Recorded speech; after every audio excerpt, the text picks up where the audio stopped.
Tapos yung inamin niya sobrang brutal na, ay gusto ko talagang talagang pag naaalala ko.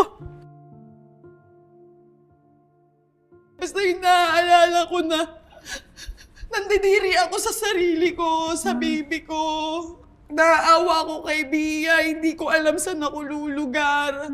Hindi ako perpektong asawa, pero hindi yun reason para ganunin mo ako sa lahat ng ginawa ko para sa'yo.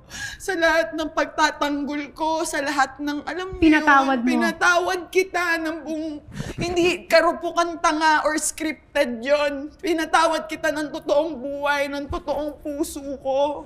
Binigay ko yung sarili ko, nawala na yung sainab dati, ate. Ano yung last straw mo na sabi mo, tapos na, ayoko na, ito yung, I will draw the line. Ito na yung boundary. Sagad na to. Siguro nung sinabi niyang mamatay man yung nanay niya, ako, at si Bia.